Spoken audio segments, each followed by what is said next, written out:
आगे बढ़ते हैं, अगली खबर नीतीश कुमार से जुड़ी हुई। आपको बता दें, नीतीश कुमार की पार्टी जनता दल यूनाइटेड के सदर लल्लन सिंह ने इस्तीफा दे दिया है। उन्होंने अपना इस्तीफा नीतीश कुमार को सौंप दिया है। हालांकि इस पर अभी ऑफिशियली मोहर नहीं लगी है। माना जा रहा है कि इस पर फैसला 29 दिसंबर को दिल्ली में होने वाली पार्टी की बैठक में लिया जाएगा। तो यहाँ पर बिहार में अलग अलग मामलों को लेकर तनाजा और सुर्खियां देखने को मिल रही हैं। तो वहीं नीतीश कुमार की पार्टी जेडीयू के सदर लल्लन सिंह को लेकर बड़ी खबर यहाँ पर सामने आ रही है। आखिर किस वजह से उन्होंने इस्तीफा दिया है, इसको लेकर काफी चर्चाएं यहाँ पर चल रही हैं। ऐसे में अब देखना ही होगा कि उनका इस्तीफा एक्सेप्ट होता है या नहीं। हालांकि 29 दिसंबर को लेकर 29 दिसंबर को इस पर फैसला आएगा और दिल्ली में होने वाली पार्टी की बैठक में ही इस पर फैसला लिया जाएगा।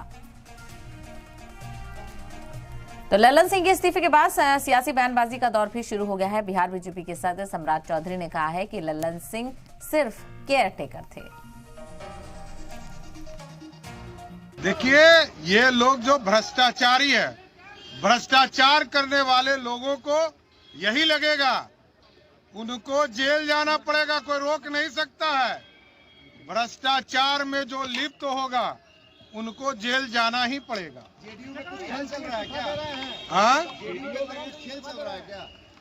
देखिए, हम लोगों का स्पष्ट मानना है, भारतीय जनता पार्टी नीतीश कुमार जी और लालू प्रसाद जी से दोनों से लड़ेगी और दोनों को 2024 में हराने का काम